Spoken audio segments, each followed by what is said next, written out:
I welcome you all to the module 8. Module 8 is about personality, and today is the second lecture of this module, and overall this is lecture number 20. So, today's lecture is titled as trait theories. So, we will talk about trait theories of personality in this lecture. So, before we talk about today's lecture, let me give you a brief recap of the last lecture, which is lecture number 19, which was also part of the same module, that is personality. So, in the last lecture, we discussed the basic concepts around personality. We discussed what is the meaning of personality, how we define it in psychology, and how it is different from layman concepts and so on. And we also discussed that based on the different domains of knowledge, there are different theories of personality that tries to capture certain dimensions of human nature. Since the personality aims to understand holistically the whole person, which was the aim of personality theories, but we have seen in reality most of the theories are capturing the partial aspect of human functionings or human personality, because it is not possible to capture all the dimensions of human personalities in one theory. Therefore, based on the different domains of knowledge, the different theories of personality evolved, and in that context personality is an area of psychology where it is very rich in theories. And at the end we discussed how can we measure personality, what are the different ways we measure personality or assess personality. So, these were few things that we discussed in the last lecture. In today's lecture, we will be focusing on trait theories. What is the meaning of trait? What are the different types of trait theories? And we will more specifically look into the most important or most you can say the most empirically validated trait theory or model, which is called 5-factor model or big 5 personality traits. We will discuss that this particular theory in detail, and we will only mention some of the other theories only. And we will at the end talk about some of the possible applications of trait theories in the real life context. So, let us start today's lecture. So, what are traits? When you talk about traits, what is the meaning of trait? Now, many psychologists believe that traits are the most effective unit of describing personalities. So, traits are like almost synonymous with the description of personality. We will see how it is almost synonymous, because the definition of personality and definition of traits is almost same. So, that is why most of the psychologists believe that the most effective unit for describing human personalities, one of the best way to describe human personalities is using traits. And even if you see in the layman context, when people talk about personality, they are mostly talk in terms of traits only. And so, that is the trait kind of the organization of this trait form the structure of personality. How different traits are organized within you, that determines your personality. So, the concept of trait is kind of it can be straightforward way, it can be defined as it is a characteristics way of behaving, thinking, feeling, such as friendliness, rigidity, anxiousness and so on. So, it is the characteristics way by which different people we can kind of characterize them based on specific way they think, specific way they feel, specific way they act. So, it is almost this is how we define personality. The traits are like basic units of describing personality. Other definition also includes things like it refers to consistent patterns of behavior, thought and emotions that are relatively stable over time and across situation. If you see, this is almost the same definition that we talk when we try to define personality. So, traits are those consistent patterns of behavior, thoughts and emotions that are relatively stable across time and situations. However, when we talk about traits, obviously we need to look at it from the different from in terms of different layers of its definition. So, let us understand the meaning of trait from little bit of different aspects around the definition of traits. So, when we say traits, traits have certain characteristics. When we say something as trait, it should have certain characteristics. So, let us look into some of these characteristics. The first important thing to call something as a trait is that it has to be relatively enduring characteristics of a person, distinguishing it from a transient state. So, traits are relatively enduring characteristics. So, these are those characteristics of human beings, more specifically we are talking about human traits, which are relatively enduring or relatively consistent or relatively permanent. So, only then we can call that particular characteristics as a trait. If something changes on a daily basis, we cannot tell that is a trait of a person. For example, if you become friendly today and tomorrow you become unfriendly, I cannot say you are a friendly, you have a friendly trait, because it keeps changing. So, to say something as a consistent or trait of a person, it has to be relatively consistently shown by the person across situation and time. So, that is the idea of relatively enduring characteristic of persons are categorized under traits. But that does not mean trait can never change. So, that is not that it is not defined in that rigid way. The idea is relatively, the word is relatively. So, they are relatively permanent, they do not often change on a daily basis or a weekly basis. So, traits can also change over time, on a long span of time some of the traits can also change, but they should not change rapidly or erratically, they should generally remain stable attributes of the person. So, that is the idea. Obviously, after a few years a person, some of the traits of a person can change based on the different experiences of the life or certain events in their life. So, it is not like completely permanent, but it is relatively permanent. So, that is the idea.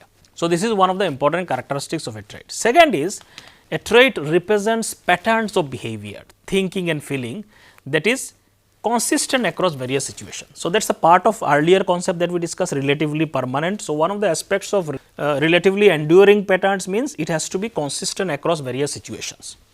So, if you show certain behaviors and these behaviors are very similar across situations, then I can say this is a reflection of a trait, because the person is not changing based on the situation. Person is still showing the same behavior in the different situation. Different situation means when you are at home, when you are in the workplace, when you are maybe in a party, when you are with friends. So, these are different situations, but if the person remains or shows certain characteristics in across all these situations, I can say then this is a reflection of that person's trait. So, if a person behaves very differently in a similar situation, being very outgoing in some and very reserved and shy in others, for example, then we cannot attribute this as a trait. In some situation the person is very outgoing, in some situation person is very reserved and shy, then I cannot say that this person is shy or this person is outgoing, because based on the situation the person changes. So, that is the main idea. Across situation there has to be some consistency. Obviously, the person cannot be same in every situation all the time, but some consistency has to be there. So, again the word is relative, it is not fixed or rigid. So, the word relatively is important here, because traits do not require total situational consistency is not possible. No human being can be completely consistent in all situations, but some relative consistency shows that person is mostly like this. So, most of the time the person shows certain kind of characteristics. So, that is another characteristics. The third characteristics of trait is that a trait is a way in which people differ from one another. So, trait distinguishes one person from another person. It helps us to compare human beings. If I say this person is friendly and this person is not friendly, then I am comparing based on a trait, characteristics of a person. So, trait help us to distinguish one person from another person by finding uniqueness of a person. So, it is a variable which changes from person to person. So, if I say friendly nature, it changes, some people are friendly, some people are not so friendly. So, it is variable across people. So, the different individuals will exhibit different levels of trait. So, people may exhibit greater or lesser degree of shyness. So, some people are more shy, some people are less shy. So, it is a variable across people. So, we can compare people based on the traits. So, this is another aspect of it. The fourth characteristics of a trait, that it is a disposition, meaning they are probabilistic tendencies, that a person has to act in certain ways in a particular situation. So, that means these are probabilistic tendencies of a person to act in certain. So, when we say certain disposition means there is a high probability that the person will behave in certain ways. So, it is almost similarly the other things that we talk about, relatively permanent kind of behavior. So, there is a probabilistic tendency, there is nothing is fixed, but there is a high probability that if you put this person in this situation, this person is likely to behave like this. So, it is a probabilistic tendency. Based on that we say this person has this XYZ trait, whatever it is. For example, here it is given a trait as a disposition is, for example, if you see the aggressiveness as a trait, then a person with this trait is likely to act aggressively in certain situation, such as when provoked. Now, this aggression is obviously will not be shown if I say a person is aggressive. That does not mean the person will be aggressive in every situations or every time. The aggressiveness, that situation has to be there, then only the person will become aggressive. So, if there is a provoking situation, that probability of that person to become aggressive is higher, because this person has this trait. Chances of becoming aggressive is very high when there is a situation to become aggressive. Most of the people may become aggressive, but obviously because the trait of aggressiveness is very high in this person, so probability of becoming aggressive is also very high. So, that is the idea of probabilistic tendencies. So, they might react aggressively if you cut off in a traffic and may remain calm in other situations. So, this shows that aggressiveness is a tendency that increases the likelihood of aggressive behavior in a specific context. So, if somebody has a trait, that means this tendency of this behavior is going to be very high when right kind of situation arises. So, that is the meaning of a disposition. There is something in that person, within that person, that will trigger when the situation arises more than the other people who does not have this trait. So, that is another characteristics. The fifth characteristics is the traits vary in their generality. Some traits are more general, broader perspective, some traits are more specific and situation oriented. What does that mean? Is that some traits are relevant only to narrow domains of life, while others are pertinent to a large proportion of persons' everyday activities. So, that generality differs. Some are specific traits, some are general traits. For example, a traits varying in their generality is the difference between the punctuality and conscientiousness. So, these are two traits connected to each other, but they differ in their generality. Conscientiousness is a very broad trait. It covers lot of behaviors in the different context. Punctuality is a very specific trait related to time management, whether the person comes on time and so on. So, punctuality is a very narrow trait relevant only to situation involving time management, such as arriving on time for meetings and appointment and so on. If somebody is punctual, that means that they will be most of the time on time in the different situations where the time management is required. In contrast, conscientiousness is a trait, is a broad trait that may include punctuality as one of its aspects that affects many areas of life, including work, performance, organization, reliability and so on. So, somebody with conscientiousness trait, we can predict his behavior in so many other contexts, not just time management. So, we can predict based on conscientiousness the performance, how they behave in organizations, whether they are reliable or not. So, lots of aspects are there within that trait. So, therefore, it is a broader trait, punctuality is a very narrow trait. So, trait can differ in their generality based on the scope of their effect. So, this is another example how a broader trait can have multiple specific subtraits.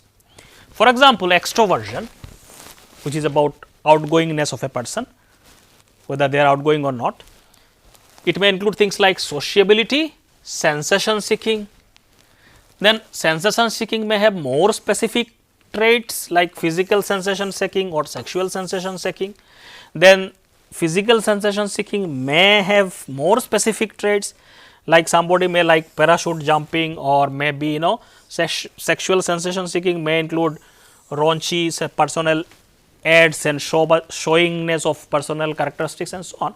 So, like this is a very general broad traits, high level, this is a higher level traits, and as you move you can have more specific lower level traits to very specific behaviors, expression of behaviors.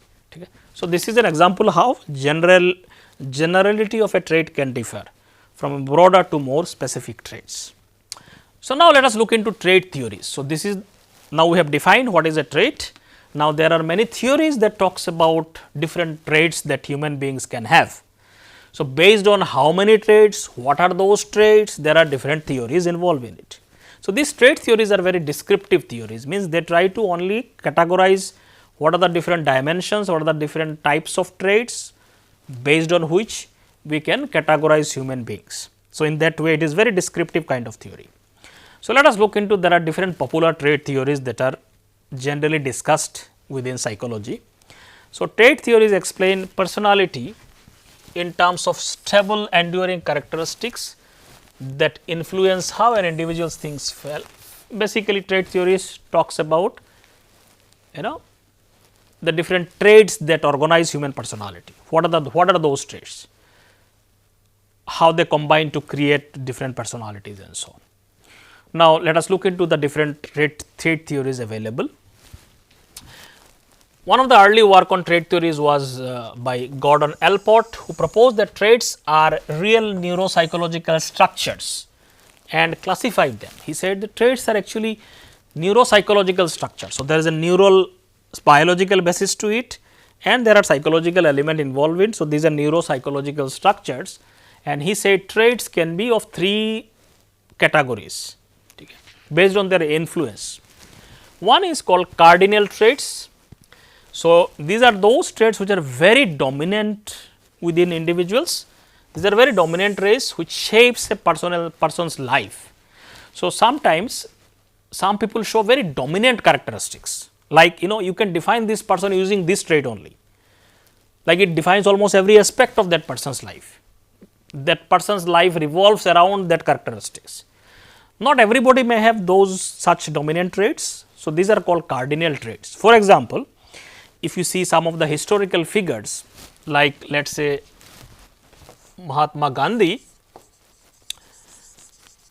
Now, these are the people, or Mother Teresa. If you see some of these figures, their whole life revolve around a particular characteristics. For example, for Mahatma Gandhi it was non-violence. His whole life was around this concept of non-violence. His whole life's actions, behaviors, ideologies, everything was around this particular trait, non-violence. So, we can say non-violence is a kind of cardinal trait for Mahatma Gandhi. Now, such dominant traits may not be present in lot of people, not necessarily everybody will have such dominant characteristics, but this is a possibility that there can be cardinal traits among people which defines almost every aspect of that person's very dominant characteristics. Then comes central traits. Again, as we move from cardinal to central traits, their influence decreases. So, central traits are also very like dominant traits which are like central to the characterization of that person, but they are not as dominant as cardinal traits. So, these are major traits. So, everybody will have central traits, that person has certain major characteristics. Cardinal traits may be very rare because few traits are defining every aspect of personality, that may not be for everyone's case, but central traits are present in almost everyone, which says that there are certain major characteristics that everybody may have. Okay? So, some people are very honest, some people are very social. So, these are central traits. So, if somebody is honest means most of the time this person is very honest. Social person means this person is very social in their orientation most of the time. So, we can say these are central traits.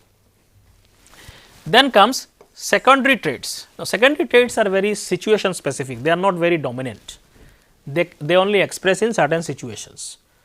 So, dominance is much less than the central traits. So, these are situation specific tendencies, such as someone gets nervous before public speaking, but is otherwise confident. Now, this nervousness is a secondary trait, because the person is not nervous in most of the situations, but in a public speaking maybe the person generally becomes a little bit nervous. So, it is a very situation specific. So, such traits are called as secondary traits. So, these are according to Allport, we can categorize traits based on their influence. So, highest influence is by cardinal traits, then central traits, then secondary traits. There is another theory of trait theory which was also very popular, was Raymond Cattell's theory. He used factor analysis to identify 16 personality factors, which is called as 16 PF, which emphasizes scientific measurement. He used a statistical technique of factor analysis to identify 16 personality factors. He says that human beings can be categorized based on 16 factors, means 16 traits. So, we will not go too much into details of this theory, because we will focus only one theory which is most evidence based and most kind of popular in the recent times. So, these 16 personality factors, some of these factors are like this. So, I will not go into every one of them. For example, these are some of the examples of those traits.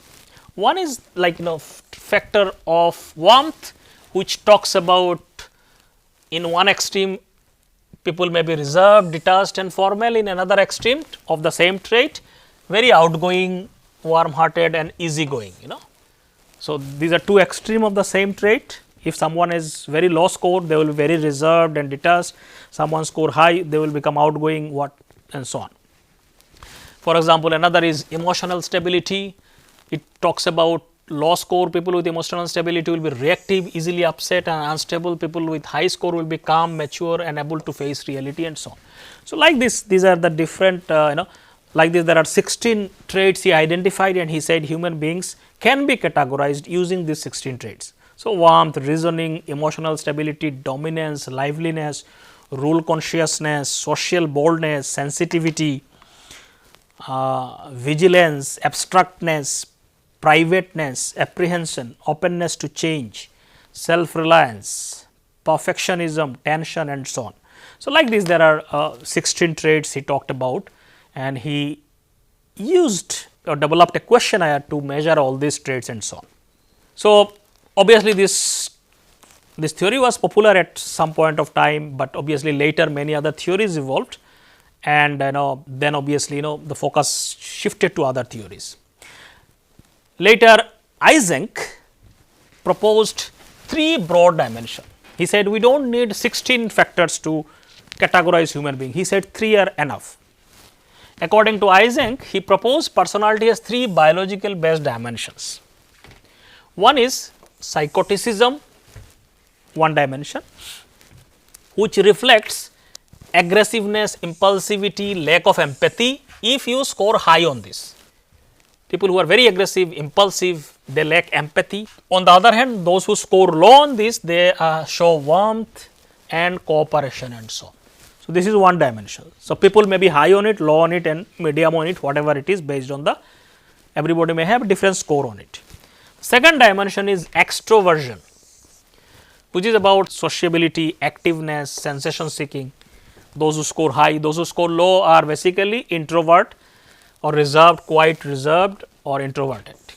This is the second dimension where people may be high or low in this dimension.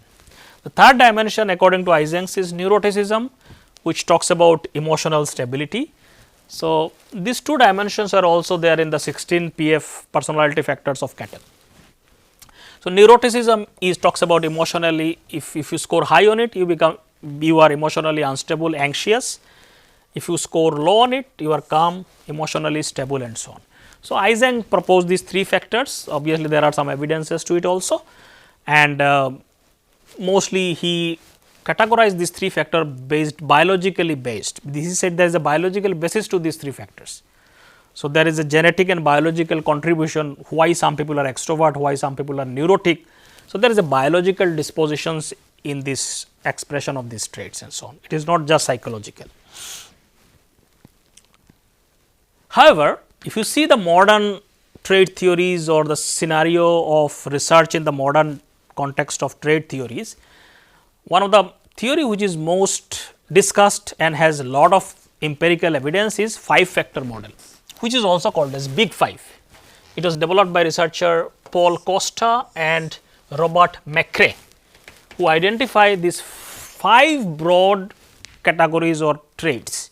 He said these 5 are good enough to discuss or describe human traits, and there is a lot of evidence to it. It seems most of the evidences converge on it, and it seems this 5 is a very sweet spot in terms of the numbers of traits which we require to describe human beings, and we do not need less than that, more than that. So, let us, because this is like one of the most accepted theories, we will focus on this theory little bit more detail. So, these two people, McRae and Paul Costa, they did most of the foundational research on big 5 factors or big 5 personality traits, and these big 5 traits are, we will talk about it this later also, but these are like these 5 factors: neuroticism, extroversion, openness, agreeableness, conscientiousness. These are the 5 traits. We will look into each of these traits in detail. This is also the acronym of OCEAN is used to remember them. So, people use like OCEAN, OCEAN. So, this is an acronym where in all these 5 traits are there. O is for openness, C is for conscientiousness, E for extroversion, A for agreeableness, N for neuroticism. So, this is, you can use this acronym to remember these 5 traits.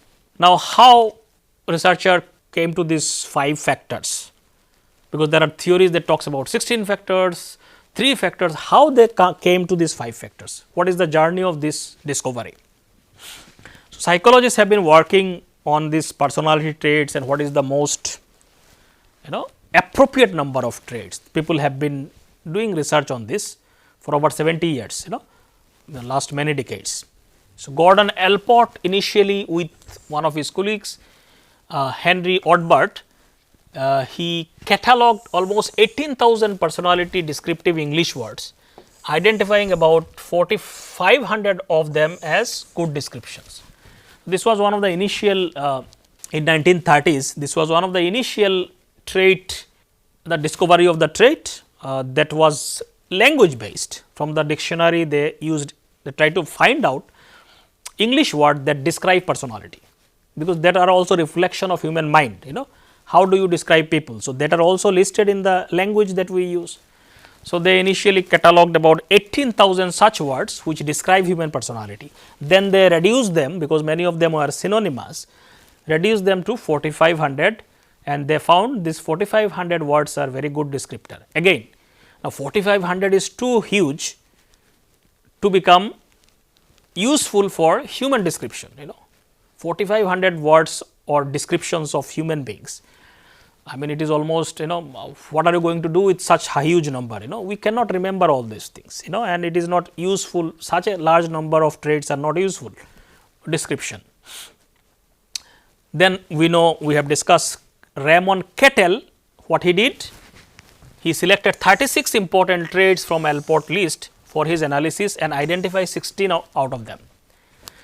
Allport 16 factor that we discussed, he took out of this 4,500 descriptions, he took 36 from that list, and finally based on factor analysis he boiled down to 16 source traits. So, that becomes 16 personality factor theory.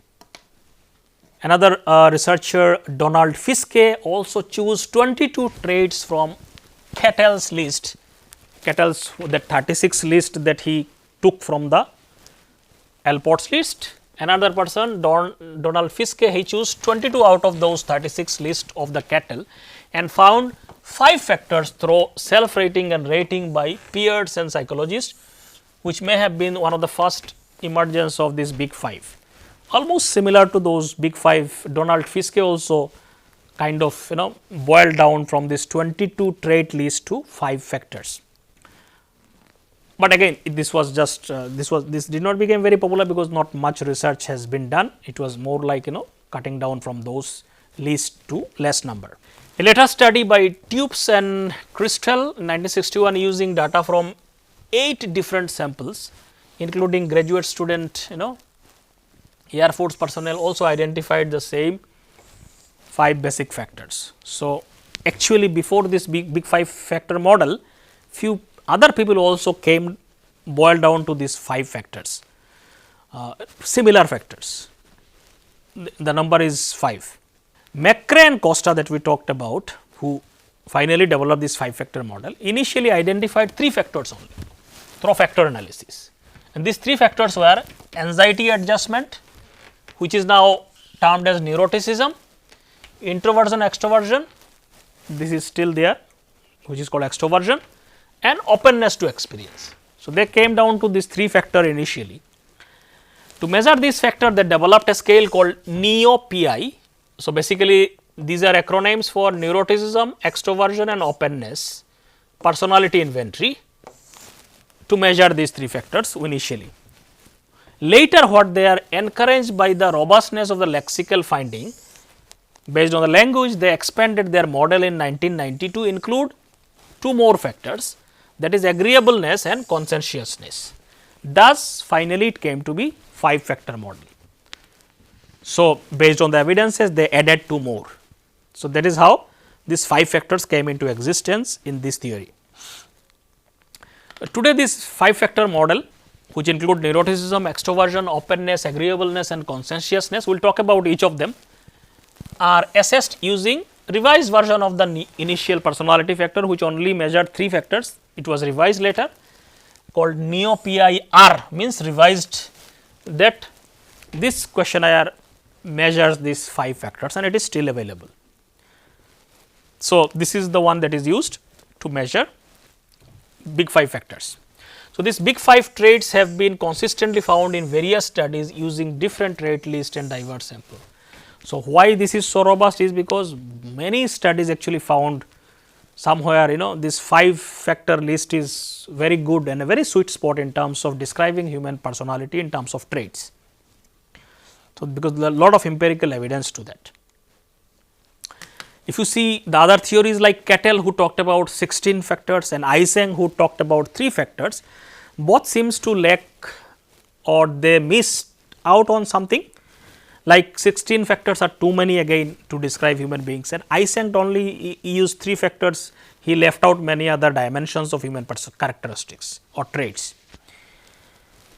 Some more recent personality researchers have expressed dissatisfaction with both theories like Cattell's and Eysenck theories, suggesting that Eysenck had too few factors and Cattell's has too many factors in terms of describing personality.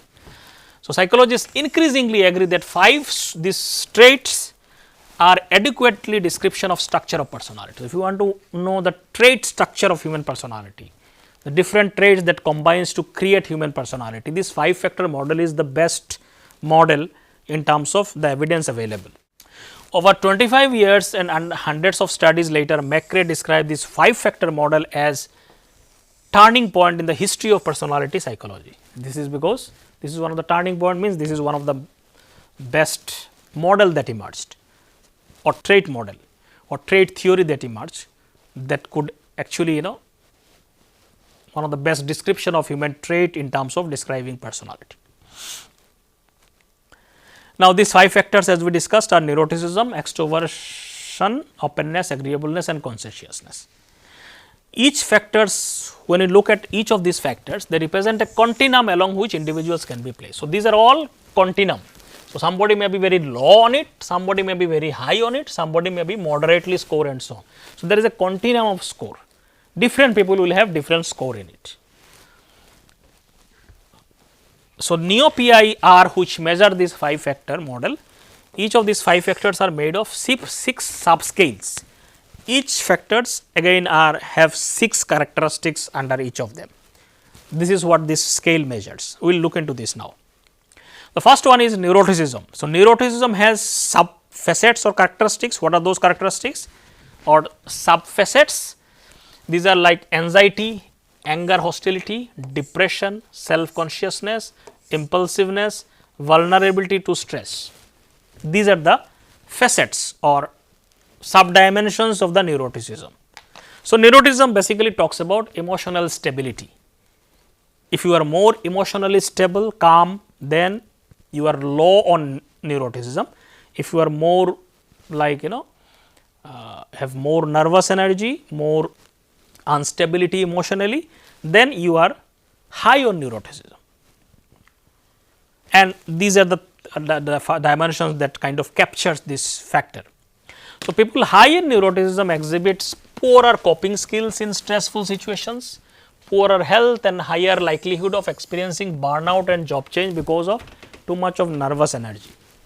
They are prone to negative emotions such as fear, sadness, embarrassment, guilt and disgust. So, because they are more likely to experience very strong emotions. So, that will drain them a lot. In contrast, emotionally stable individuals demonstrate greater commitment to work and higher satisfaction with their personal relationship and so on. Because emotional stability has its lot of positive impact in terms of performance, in terms of relationships and so on. So, that will be expressed in so on. So, here we are not looking at people with high neuroticism as disorder or something like that, but these are the individual differences. Some people are little bit of emotionally like unstable because they experience too much of vulnerability in terms of changes in the emotion. So, that will have certain impact in terms of they will have lot of fluctuations in emotional experiences that will drain them and so on. So, it is not a disorder as such, but it reflects certain individual differences in the emotional reaction patterns. Then comes extroversion. The second trait in the 5-factor model is extroversion. It has factors like warmth, gregariousness, assertiveness, activity level. What is the activity level? People with extrovert are high activity level, excitement seeking, positive emotions and so on.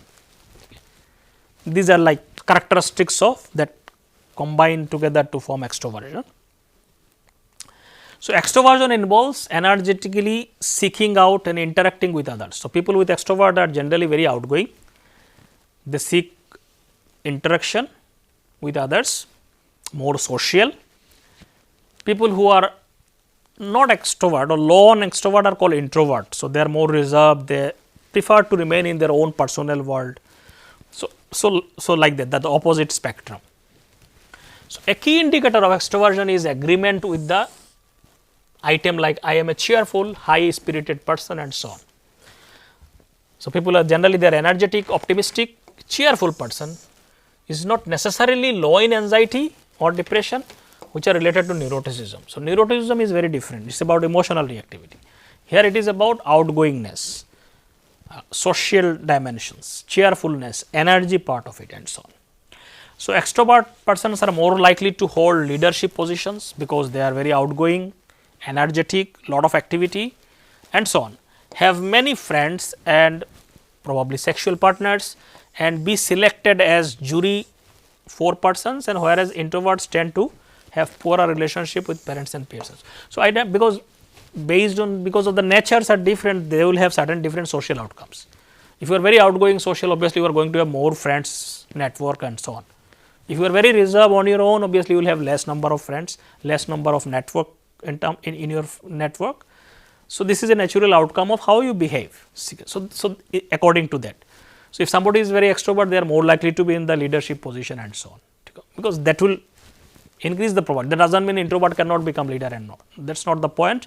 The point is that because of their behavioral tendency, they are more likely to, or probability is very high, they will be in certain situations. Then comes openness. Openness includes factors like fantasy, aesthetics, feelings, actions, ideas, values and so on. Means openness means they are more open to new ideas, they explore newer things. So, there is a sense of openness, like they are not very rigid in their thinking process, in their exploration and so on. So, a person high in openness are basically who? They are interested in experience for its own sake, eager for variety of things, they are tolerant of uncertainty. Even if there is an uncertainty, they are more likely to go with uncertainty, leading to richer, more complex, less conventional life. So, they will have more complex, less conventional life, they will explore more, find out about more things. So, that is the whole expression of openness.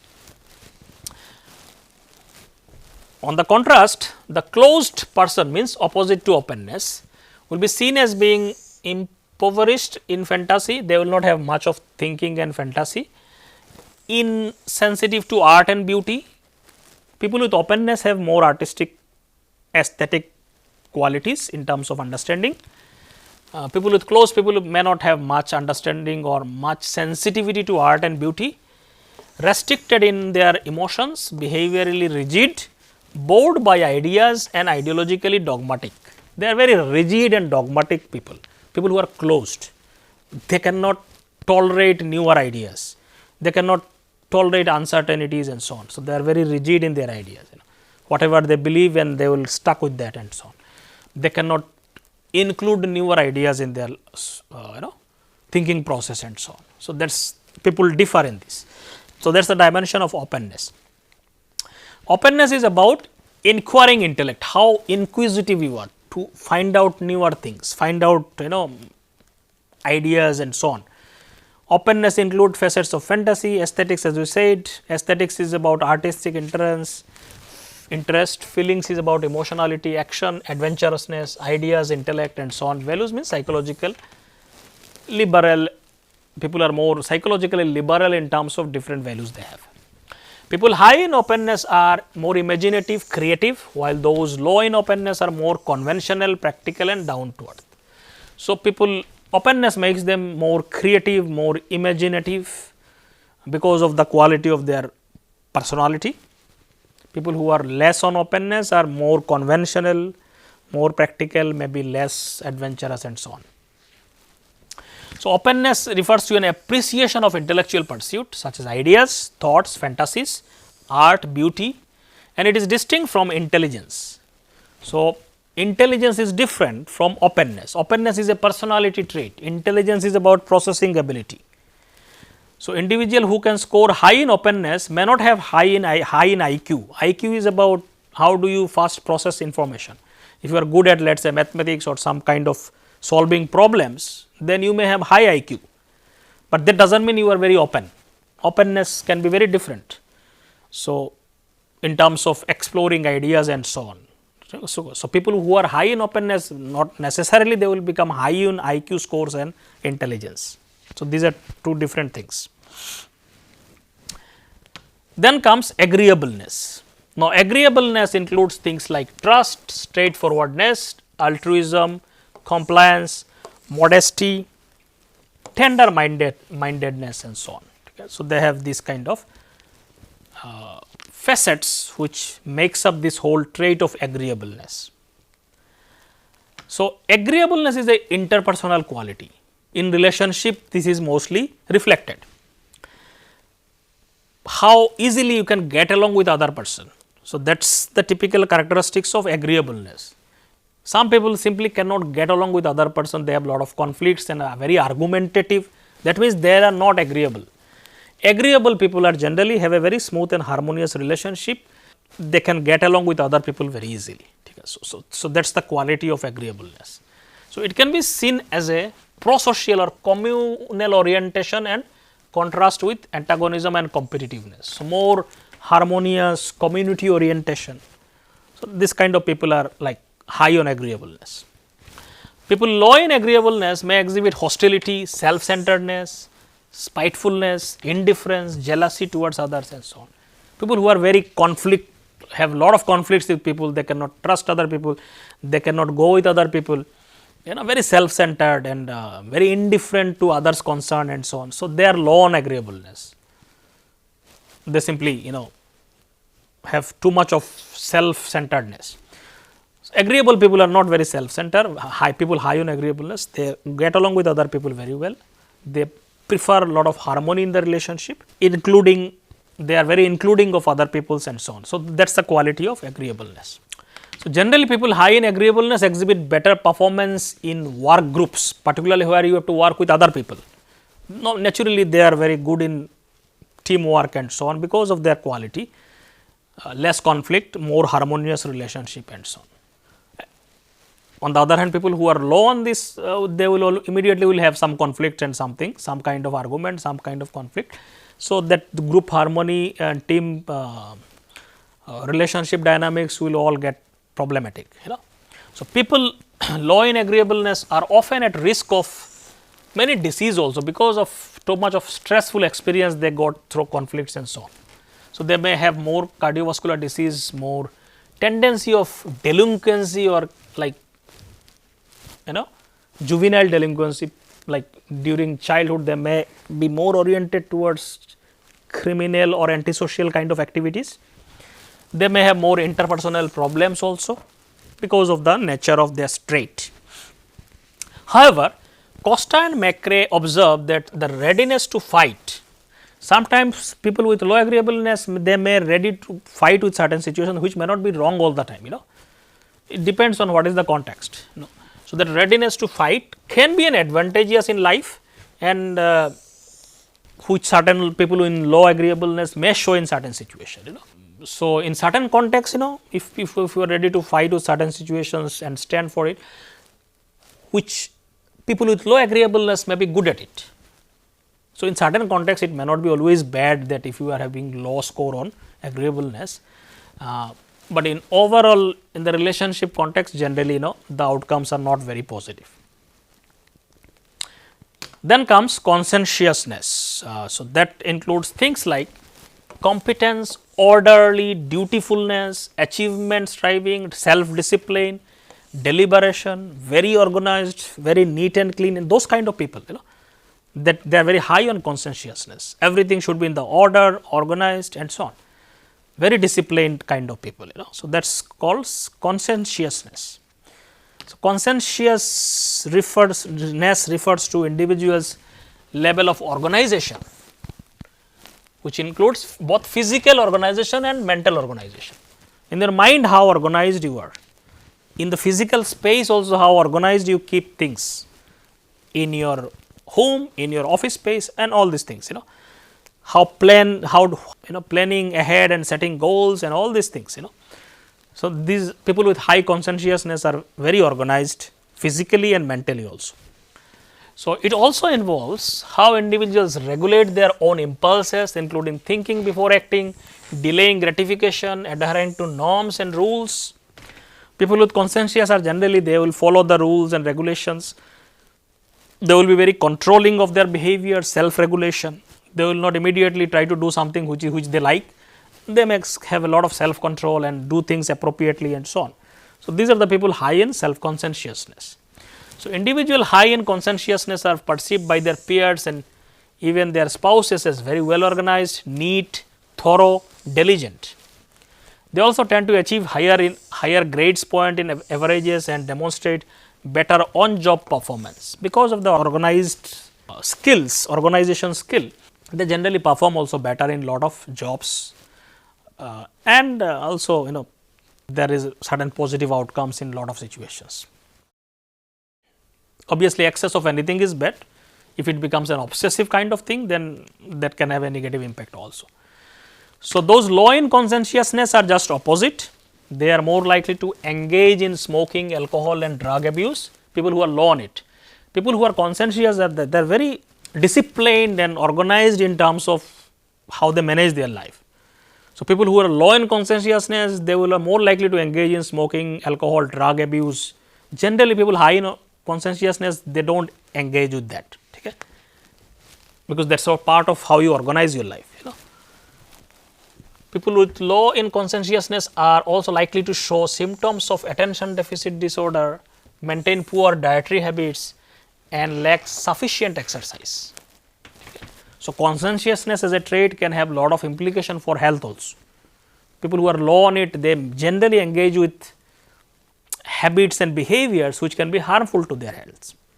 So, individual high in conscientiousness are more inclined to adhere to doctor's orders because they follow rules and regulation more compared to those low and so on. They tend to live longer also because of their how organized life and following rules, following advices and so on.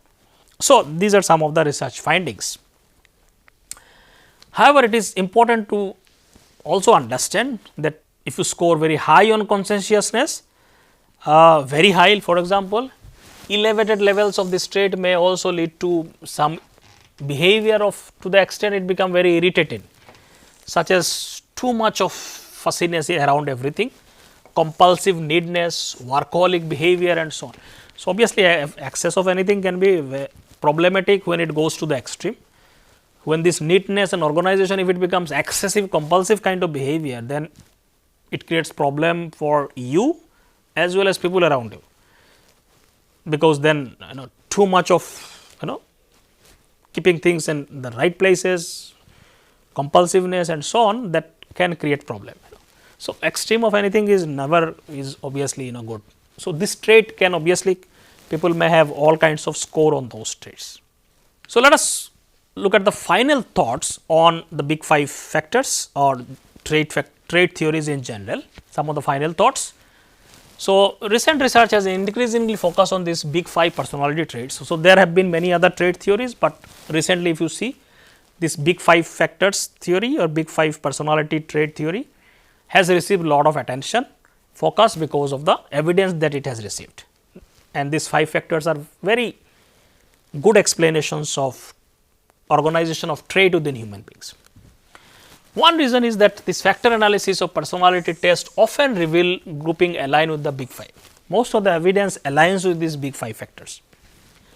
List of basic traits such as Cattell's 16 traits and many other 3 traits that we talk about in, for example, Telegens also gave 3 traits, Eysenck also gave 3 traits, can also kind of describe in terms of big 5 factor. All of these other theories that talks about more traits or less traits, they all can be kind of subsumed within those 5 factors. These are like this, some of these 5 factors are separated into many other factors. So, a lot of these factors actually can be subsumed within the 5 factors. We do not need 16 to describe, 5 is good enough.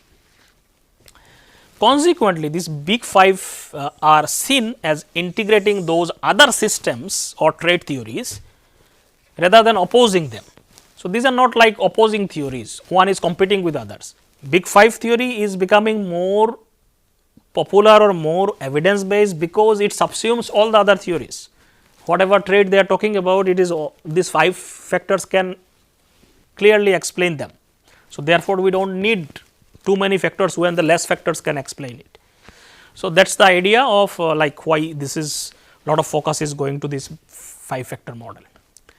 Now, just to give you briefly talk about how some of these trait ideas can be applied in the real life context or some of these traits. For example, this trait concept of traits or trait theories or the measurement of trait can be applied in the different dimensions of life. For example, it can be applied in the career and workplace applications. Lot of jobs can do this trait assessment of individuals or employees to find out who is suitable for a particular job. So, that is called personality job fit improves performance and satisfaction. So, using these trait theories can be used to identify people who are suitable for particular kind of jobs. So, that can so the trait assessment can be done.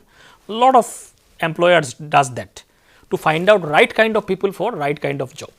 For example, if you want somebody to excel in sales, we need probably more extrovert kind of people who can go out and meet people, convince people, more energetic and so on. So, finding out people who are high on extrovertness can make him a better candidate for let us say a job profile of salesperson and so on. So, like this we can use these trait theories to screen people for right kind of job and so on. For example, other traits like conscientiousness can predict reliability and achievement in organizations. People who are high on conscientiousness, they are very reliable and very organized and so on. So, a lot of jobs or organization actually want people high in this trait because they are more reliable, they can achieve more. Extrovertness is another trait, people who may require people in the leadership positions or sales role, as I said, extrovert people are more suitable. So, we can screen people based on the available personality assessment inventories. We can screen people based on what traits they have or which traits they score higher. We can find them who are more suitable for certain kind of jobs. So, that can also be used in the workplace. So, this is one of the application. Workplace application of personality trait theory is that you can screen people based on the suitability of certain jobs or roles that is required. Trait theories can also be used in the education and academics context also, like Research shows conscientious students with higher conscientiousness perform better academically because of their organization, because of their disciplined life and so on. Introverts may prefer reflective learning, like they prefer more of self reflection and those kind of learning. Extroverts benefit from group discussion because they are more social oriented. So, if you put an extrovert student in a, let us say in a group study situation or the group discussion oriented kind of study, they kind of shine more in that. So, all these kind of findings, research findings can be used to fit students in the right kind of educational context to make the best out of them. So, this helps in personalized teaching strategies and so on. So, for example, these are the examples how it can be used in the teaching and educational context. So, personality knowledge can be helpful.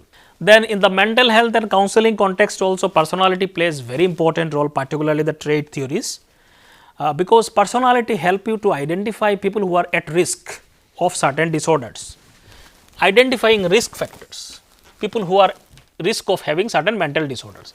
Like people high in neuroticism are linked with anxiety and emotional instability. So, they are more likely to be at higher risk of emotion related disorders like depression or anxiety. They are at higher risk because of the traits. So, one can identify people who are more vulnerable in terms of screening them. Trait theories can help you out. Trait theories also can help you out to build self awareness and emotional regulation. The more you know about yourself, you can more you able to regulate. So, if you know you are high on neuroticism, probably you can do something about controlling your emotional intensity and so on by doing something, because you have more self awareness, you know what kind of trait you have. Trait theories also can help you to understand or enhance self concept and self efficacy. So, this is connected to that also, like you will have better understanding of yourself, and the more you become aware of yourself, more you will have self confidence or confidence on yourself that what you can do. So, all this can help in terms of mental health context, understanding personality can help you all these things. So, all this understanding can support tailored therapeutic interventions. So, all this knowledge can be used by therapists to tailor made the best kind of therapies for a particular client. For example, we can high neuroticism people, they can be given more intervention in terms of emotion regulation, stress management, because they need it more. They may need all this intervention more. People with low extrovert, for example, may need social skill training, gradual exposure to kind of make them to adapt to social life situations. So, based on understanding of the traits, mental health or counselors can kind of tailor the therapeutic intervention which suits or fit best for a particular person. Then comes relationship and social life. Traits plays very important role. For example, certain traits like agreeableness and emotional stability promotes relationship satisfaction. People with higher of these traits are generally they are better in the social relationships, more harmonious relationship and so on. So, we can understand where do we lie or why a lot of conflicts happens in our relationship. So, we can understand a lot of these problems in our relationship by understanding what kind of traits we have, or some other agencies like mental health counselor can also understand your or insights about your traits. Personality awareness reduce conflicts. If you know about yourself, you can reduce those conflicts because you know why it is happening, you can do something about it. It can help you to improve empathy, communication skills and so on by understanding your traits and so on. So, in social and relationship life also, traits and their understanding and then analysis within yourself can be a very good application aspect of it. So, these are some of the things about trait theories, and with this I stop here. The next lecture we will talk about another personality theory. Thank you.